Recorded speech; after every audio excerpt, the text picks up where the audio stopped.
नमस्कार। मैं सुस्मित सौरभ। हर गांव की गलियों में कुछ सपने ऐसे पलते हैं जिन्हें ना कोई बड़ा मंच चाहिए, ना कोई शोर। सिर्फ एक जज्बा चाहिए कुछ कर दिखाने का। तमिलनाडु के कुंभकोणम के एक छोटे से गांव में एक साधारण से परिवार का बेटा। पिता किसान थे, दिन भर खेतों में मेहनत करते और माँ घर संभालती थी।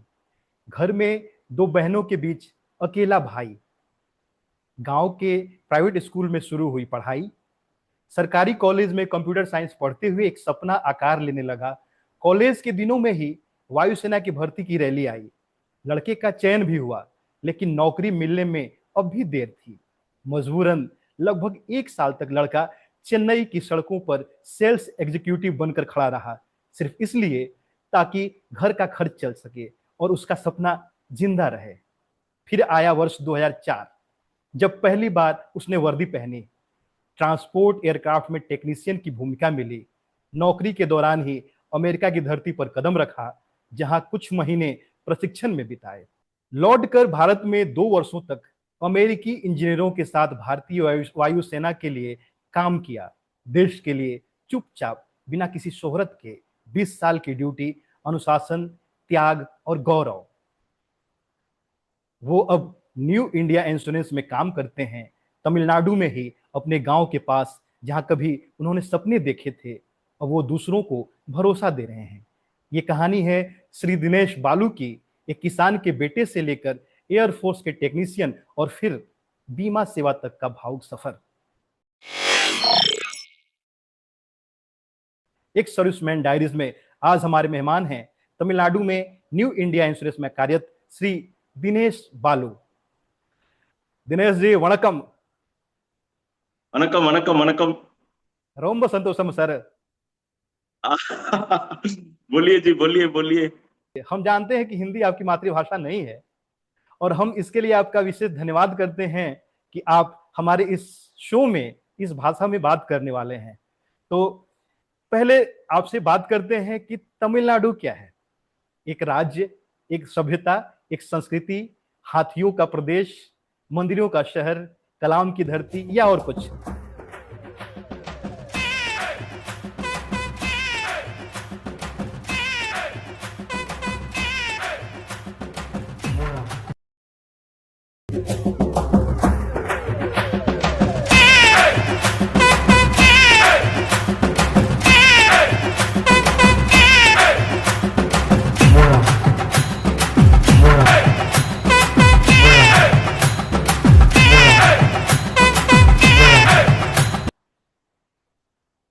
तमिलनाडु है एक फीलिंग मेरे लिए.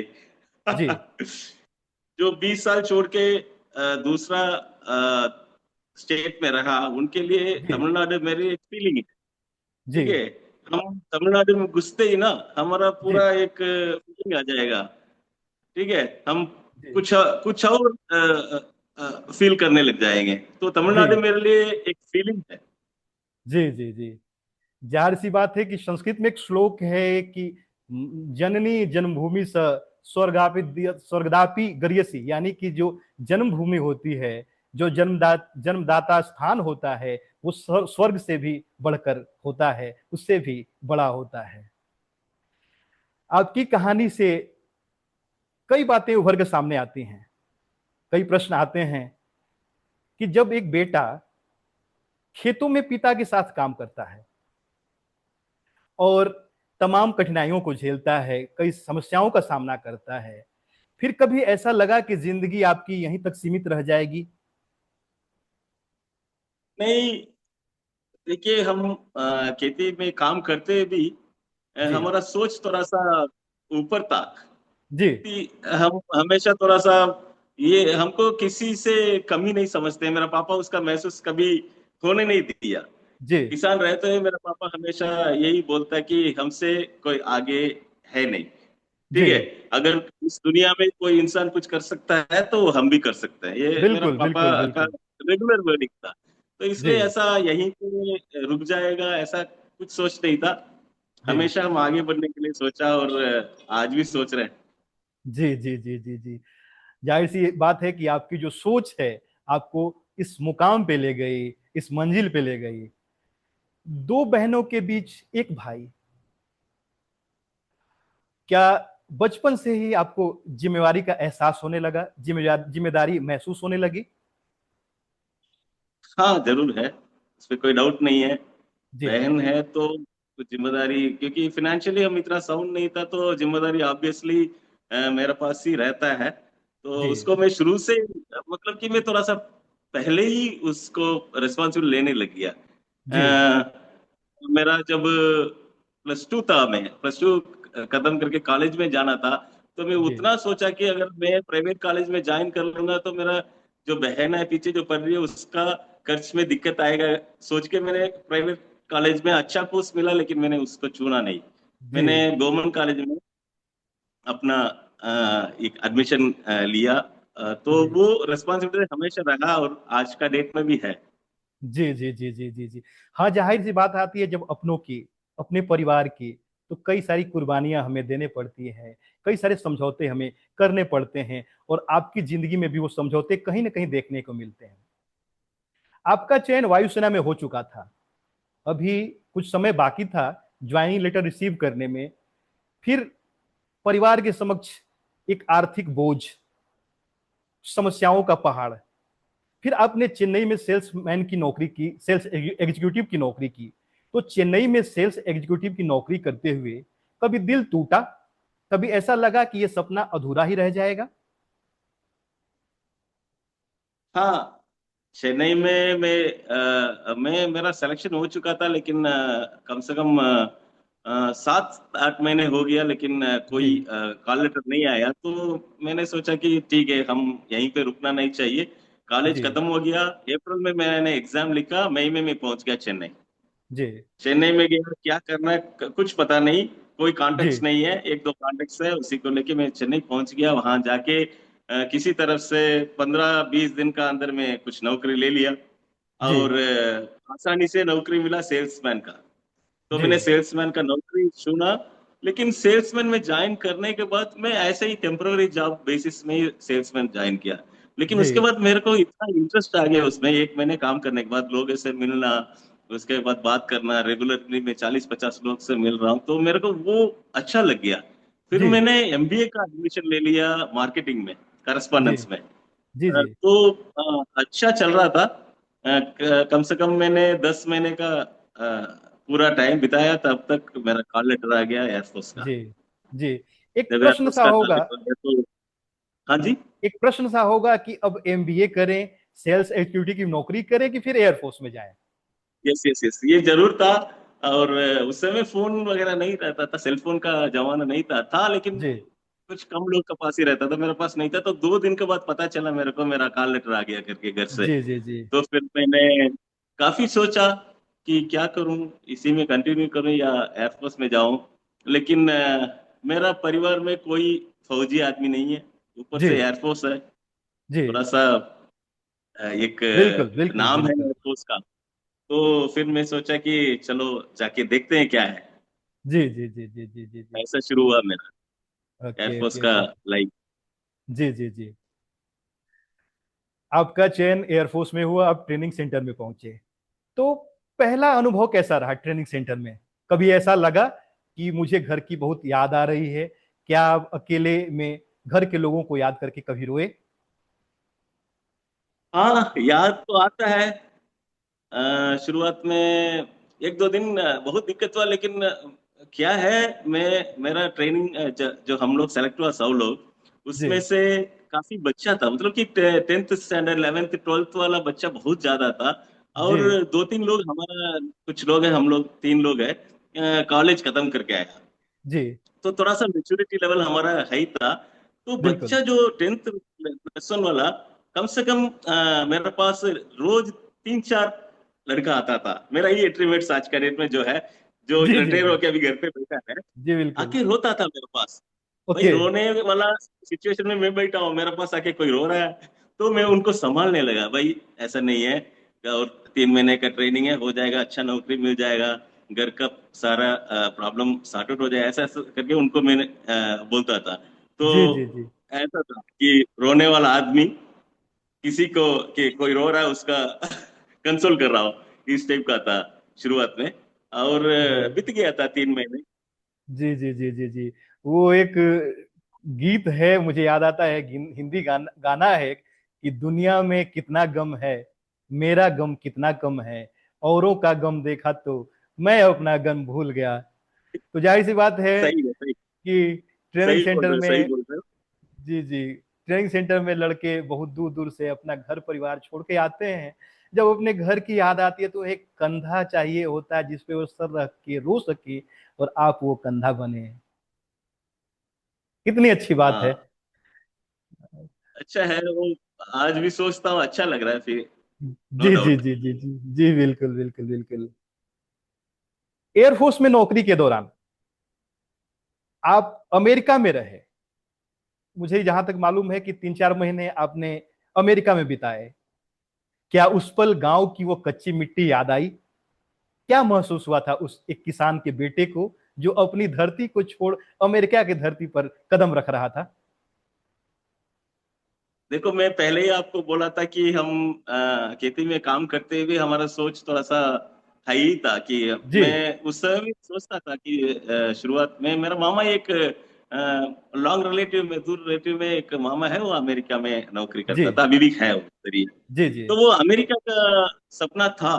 तो जो मैं बीएससी कंप्यूटर साइंस चुना, उसका पीछे भी यही, मैं पहले बीई करना चाहता था आईटी में। जी फिर बीएससी जी कंप्यूटर साइंस सेलेक्ट करने का कहानी के पीछे भी वही है कि जो मामा अमेरिका में है, वो जी बीएससी कंप्यूटर साइंस किया हुआ था 90s में। तो अमेरिका का सपना था। जी तो मैं फिर भूल गया अमेरिका। एयरफोर्स में ज्वाइन हुआ तो मैं सोचा कि बस तो इंडिया का अंदर ही घूमना पड़ेगा भाई अभी। जी जी कभी जी जोधपुर, कभी इधर उधर। हाँ, लेकिन अचानक से जब मौका मिला तो मेरा पूरा, मैं चला गया रिवर्स में, कि जी जो हमने बचपन में सोचा वो जी कहीं ना कहीं सुना भगवान ने, और हमको यहाँ तक भेजा। तो जी जी अच्छा जी फीलिंग था वो, कोई डाउट नहीं है। जी जी। और एयरफोर्स ने कहते हैं जो ना कि, मौका दिया इसके लिए। जी जी, कहते हैं ना कि सपनों में जान होनी चाहिए, जज्बों में उड़ान होनी चाहिए। दुनिया की कोई भी ताकत आपके सपनों को पूरा होने से नहीं रोक सकती। बस बस बस बस, सही बोल रहे हो। जी जी जी। बात करें एयरफोर्स में नौकरी की, अपने गांव से दूर, वायुसेना के अनुशासन में रहना, वहां के वर्किंग आवर्स को फॉलो करना, एक ट्रांसपोर्ट एयरक्राफ्ट में काम करना, कैसा अनुभव था एयरफोर्स में ट्रांसपोर्ट एयरक्राफ्ट के टेक्नीशियन के रूप में काम करने का? ट्रांसपोर्ट लाइफ में, ट्रांसपोर्ट एयरक्राफ्ट में लाइफ अच्छा था, कोई डाउट नहीं है। जी तो जो अर्ली पार्टीज जो है, जी जो जाते हैं 2 बजे 2:30 बजे अर्ली पार्टी के लिए हम लोग जाते थे। तो जी वो सब उस समय में थोड़ा सा लगता था ये भाई उठना पड़ रहा है, लेकिन आज मैं सोच रहा हूँ तो वो एक अच्छा टाइम था।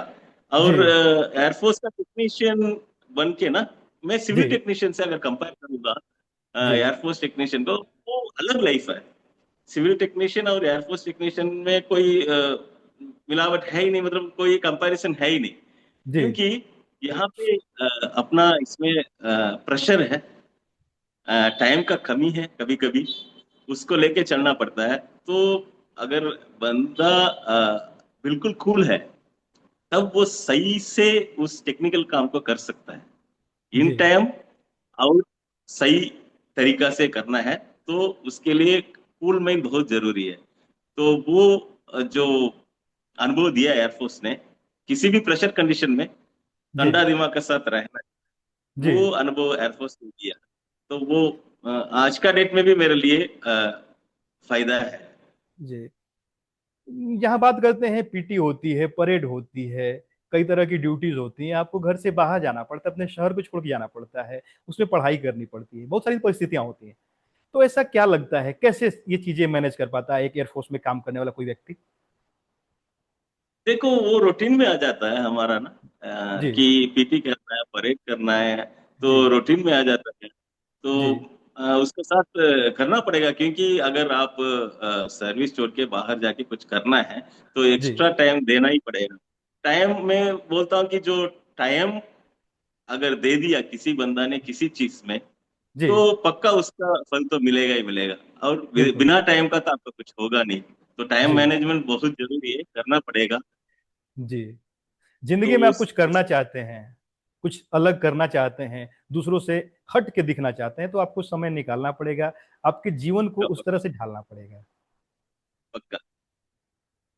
आज बीमा कंपनी में काम करते हुए क्या उस जुनून की कभी कमी महसूस होती है, जो फौज में आपको ड्यूटी में महसूस होती थी, ऐसा लगता था कि हम कुछ भी कर सकते हैं? हाँ हाँ। वो अलग है। दूसरा, जी ये जो एयरफोर्स का नौकरी है ना, वो जी और बीमा में कोई कंपैरिजन नहीं है। जी एक्चुअली क्या है, वहां पे थोड़ा सा रास्ता खराब था, कोई डाउट जी नहीं है। लेकिन जी पता है कि कहाँ जा रहे हैं, पता है, और लोग क्या चाहते हैं वो पता है। जी एयरफोर्स में रास्ता खराब था। लेकिन यहाँ क्या है, रास्ता काफी साफ है। जी लेकिन समझ में नहीं आ रहा है कि लोग क्या चाहता है और कहाँ जा रहे हैं। जी जी जी जी जी ये जी अंतर जी है। जी जी जी जी। तो डिफरेंस है। अ, जब बात करते हैं एयरफोर्स में काम करते हुए एक प्रेशर, एक दबाव झेलने की, कितना अंतर होता है बीमा कंपनियों में काम करना और वायुसेना में काम करना की वर्किंग कल्चर में? वर्किंग कल्चर में यहाँ पे प्रेशर बिल्कुल नहीं है। जी यहाँ पे क्या है कि आपके पास बहुत टाइम है। आप अपने हिसाब से काम को प्रायोरिटाइज कर सकते हैं। जी चलो ये बहुत जरूरी काम है, इसको पहले करते हैं, इसके बाद ये करते हैं, इसके बाद ये करते हैं, थोड़ा सा प्रायोरिटाइज करके वो जी अपना अनुसार कर सकते हैं इधर। जी और एयरफोर्स में ऐसा नहीं था। एयरफोर्स में रोल अलग है ना हमारा। जी तो वहां पे प्रायोरिटीज का कोई फंडा ही नहीं था। जी जो जरूरत ऊपर से ऑर्डर आता है उसको करते रहते हैं हम। जी जी जी जी जी जी। तमिलनाडु के लोग तमिल भाषा से काफी प्रेम करते हैं। कभी ऐसा लगा कि तमिल बोलने वाले इस लड़के को एयरफोर्स में काम करके कठिनाइयां होंगी? अ, शुरुआत में थोड़ा बहुत दिक्कत था। जी फैक्ट है, इसमें कोई डाउट जी नहीं है कि जब मैं एयरफोर्स में आया तो शुरुआत में 2-3 महीने दिक्कत था विदाउट लैंग्वेज। फिर उसके बाद सीख गया। जैसा बोलते हैं ना कि necessity is the mother of invention, बोलते हैं ना। ऐसे बिल्कुल ही नेसेसिटी, जब जब जरूरत पड़ता है ना, आदमी कुछ भी कर लेगा। तो बिल्कुल लैंग्वेज तो जब 100 लोग आपके पास बैठ के बात कर रहे हैं तो अपने आप वो आ जाएगा। तो इतना बिल्कुल। प्रॉब्लम नहीं था। 3 महीने थोड़ा सा जी दिक्कत था, लेकिन उसके बाद हम सीख गया, जरूरत पड़ा तो सीख गया। जी जी जी जी जी। हाँ, आप देश के तमाम हिस्सों में रहे, चाहे वो उत्तर हो या दक्षिण हो, पूरब हो या पश्चिम हो, हर जगह के लोग मिले, हर तरह तरह की मानसिकताएं मिली, उनकी जबान मिली, और आपने हमेशा सीखना जारी रखा।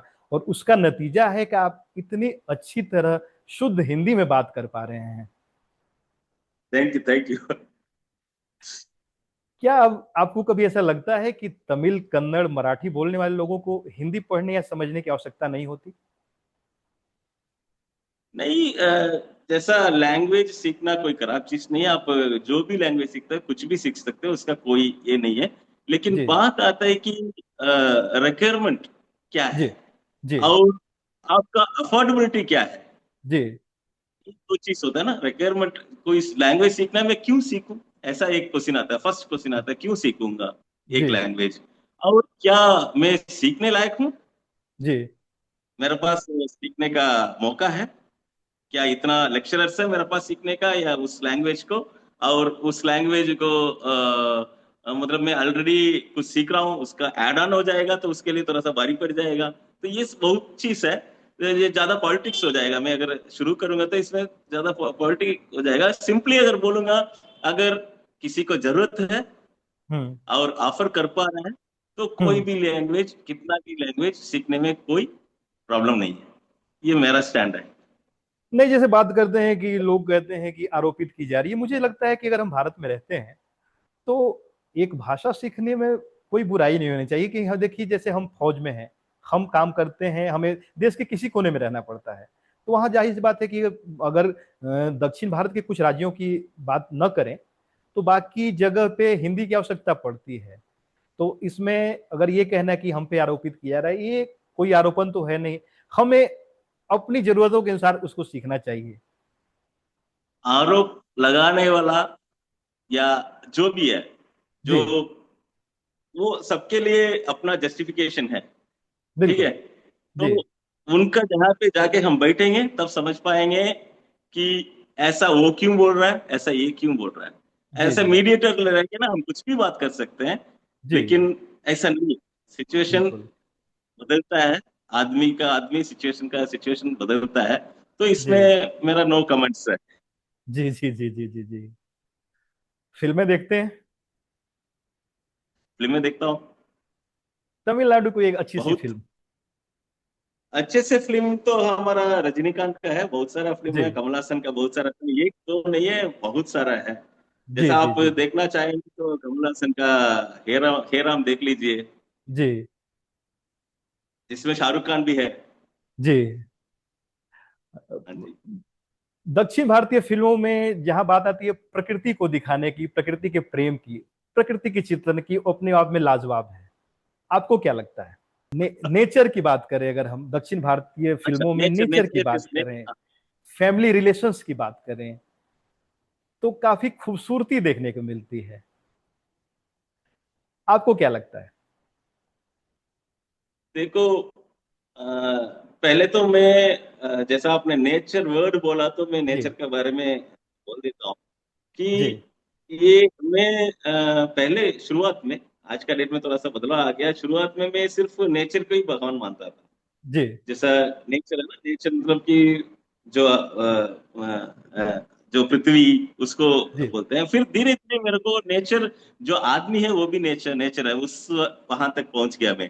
तो जी। एक वेवलेंथ बोलते हैं, जैसा वेव्स होता है ना, जैसा आप हम बिल्कुल दोनों बात कर रहे हैं, हम दोनों के बीच में जो वेवलेंथ मैच होता है ना, तो फिर आप बिल्कुल। आराम से आप दिल खोल के बात करने लग जाएंगे। जी तो वो वेवलेंथ में मेरे को बहुत ज्यादा ये है, विश्वास है जी कि अगर कोई बंदा पॉजिटिव एनर्जी के साथ आपके सामने बैठा है, जी अगर वो दूसरा भी हमारा साथ ग्रो करना है उस सोच में है, तो वहां पे आप एक अच्छा फीलिंग आ जाएगा, आप उसके साथ जी बैठेंगे ना, तो जी एक अपने आप अंदर से एक फीलिंग आएगी कि मैं खुश हूँ, मैं हैप्पी हूँ।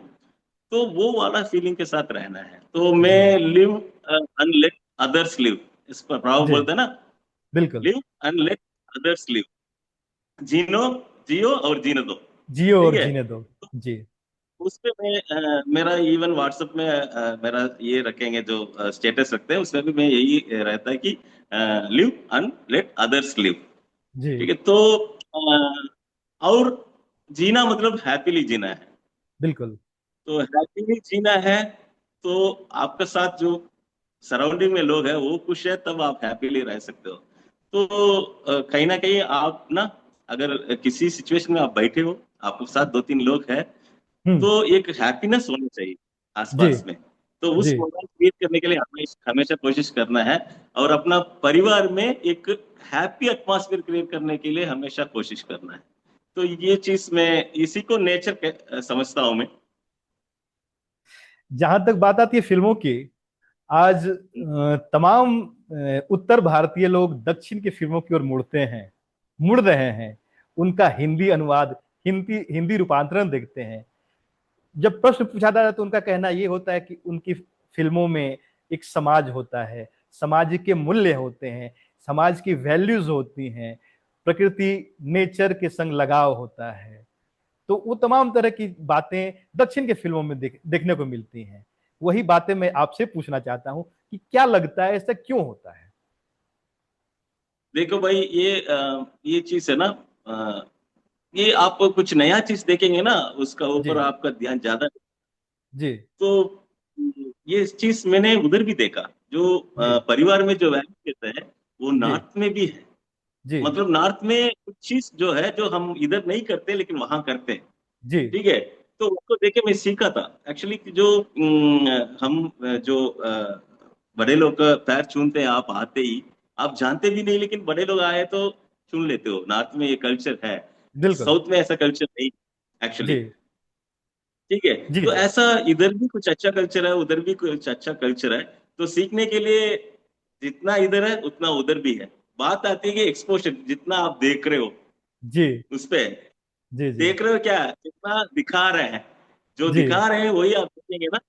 वही तो देख रहे हैं। यही हो रहा है आजकल, जो मीडिया में आप देखे, जो साउथ के बारे में जो लोग बोलते हैं, वो जो दिखा रहे हो वो आप देख रहे हो, आप बोल रहे हो। जी असली जब आप सिचुएशन में आएंगे, स्पॉट में आएंगे, तो पता चलेगा यहाँ क्या हो रहा है। जी जी जी तो ये चीज है, दोनों साइड में है। कल्चरली साउंड है इंडिया देश, बहुत साउंड देश है, इसमें कोई डाउट नहीं है। हाँ, कल्चरली नॉर्थ में जितना अच्छा अच्छा चीज है, उतना इधर भी है, और जानना है। बड़ी ही बैलेंस सोच है आपकी। एक सकारात्मक पहलू है, सकारात्मक पक्ष है, वो आपके चेहरे पे, आपकी मुस्कुराहटों में दिखाई पड़ता है। Thank you, thank you. Air force छोड़ के आप अपने घर चले आए, कभी एयरफोर्स की याद आती है? भाई दोस्त, 20 साल बिताया उधर, तो कैसा बोलूंगा मैं।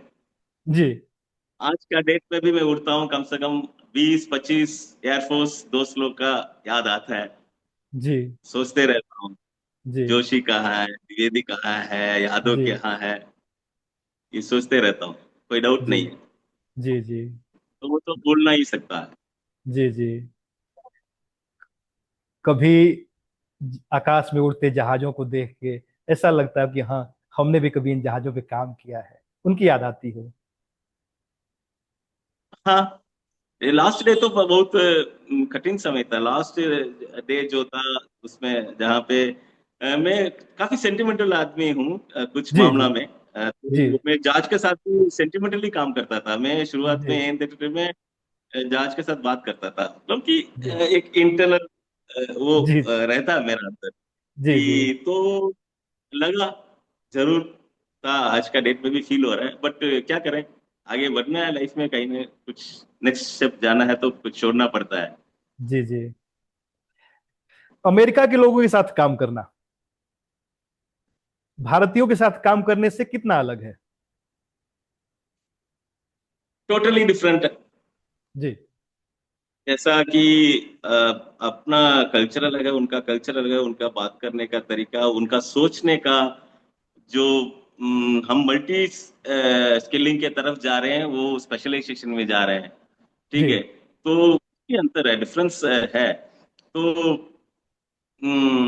बात करना है, कितना दूर में रहना है किसी आदमी के साथ, बात करना था, कितना फीट दूरी रखना है, जी और क्या चीज उनसे पूछ सकते हैं, क्या नहीं पूछ सकते, इसके बारे में हमको पढ़ाया गया अमेरिका जी जाने से पहले। ये उनका कल्चर है।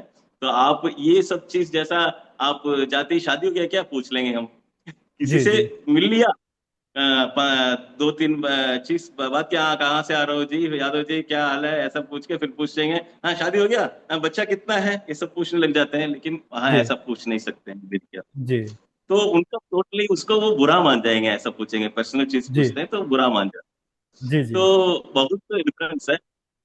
और वो लोग काफी चीज में स्पेशलाइजेशन की तरफ जा रहे हैं। जी तो उनसे सीखने को ये चीज मिला। और हमको विदेश जाना जरूरी है, हर इंडिविजुअल को जाके एटलीस्ट कहीं ना कहीं जाके दूसरा कैसा जी रहा है उसके बारे में हम देखना है, तभी हमारा दिमाग खुलेगा। जो जी छोटा सोच के साथ हम जी रहे हैं ना, कि इतना ही है भाई, यही है, जी जी जी हम जी इतना ही समझते हैं, यही ऐसे ही करना है, ऐसे ही रहना है, कुछ छोटा नैरो माइंडेड बोलते हैं ना।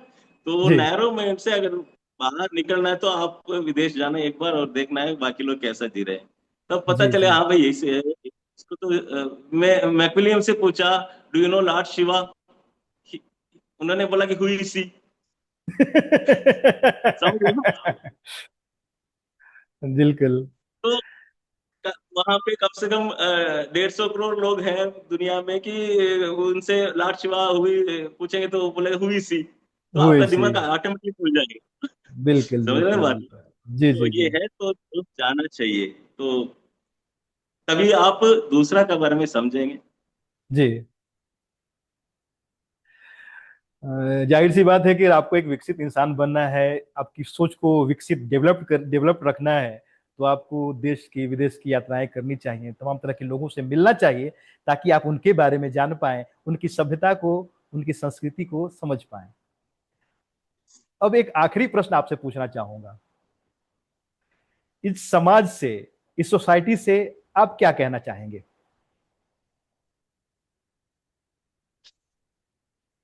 देखो भाई, हम जी इस पृथ्वी में जीने के लिए हमको मौका मिला, जी। कुछ वक्त के लिए मिला, ज्यादा नहीं है ये। मतलब कि कितना वर्ष, लाखों करोड़ों वर्षों से ये पृथ्वी घूम रहा है, और हम्म। उसमें हमको मौका मिला जीने का। हम्म। तो इसको ना, कि अपने बारे में सोच के, जी। मीन्स अपना, मीन्स नॉट ओनली मी, मैं ये बोल रहा हूँ कि थोड़ा सा अपना परिवार, अपना लोग, उनके बारे में सोच के, हम्म। ज्यादा सेल्फिश नेचर से रहना नहीं है, और हम्म। ज्यादा दूसरा का ऊपर ब्लेम नहीं करना चाहिए, जी। और खुद से जीना है, and try to make others happy जितना तक बिल्कुल। पॉसिबल है, कि जी। दूसरा को गुस्सा नहीं दिलाना चाहिए। ठीक है, जी। मतलब एटलीस्ट आप खुश मत रखो दूसरा का, लेकिन गुस्सा मत दिलाओ किसी इंसान को। है, जी। तो ऐसा टाइप लाइफ जियो, तो एक मीनिंगफुल लाइफ होगा ये। बिल्कुल। आपसे बात करके काफी अच्छा लगा। आपका जीवन एक ऐसा कैनवास है जिस पे तमाम तरह के अलग अलग रंग के चित्र उकेरे गए हैं, चित्र बनाए गए हैं। एक तमिलनाडु के एक छोटे से किसान का बेटा जो अपनी सोच को इतना बड़ा रखता है, वो पूरी दुनिया को अपना घर समझता है। उसे भाषा से कोई नफरत, भाषा से कोई नफरत नहीं है। वो हर भाषा को प्रेम करता है, हर संस्कृति को प्रेम करता है, हर संस्कृति को समझने का प्रयास करता है और अपनी सोच को बैलेंस रखता है। काफी अच्छा लगा आपसे मिलके दिनेश जी। आप हमारे स्टूडियो में आए, आपने अपनी सारी बातें बड़ी सलीके से रखी, अपने बारे में अवगत कराया। आशा है कि आप हमारे स्टूडियो में फिर आएंगे, फिर मिलेंगे, इसी कामना के साथ। नमस्कार। थैंक यू दोस्त। जो मैं जितना भी शेयर किया हूँ, ये मेरा पर्सनल है। इसमें कोई मतलब कि किसी को अगर बुरा लगा मेरा बात जी। में, जैसा जी। ऐसा बोलना नहीं चाहिए, कि जी। जी। मैं सॉरी मानता हूँ उनसे, उन लोग से के लिए, उन लोग से। तो थैंक यू ये मौका देने के लिए दोस्त। हाँ, okay. Thank you so much Dinesh, thank you so much.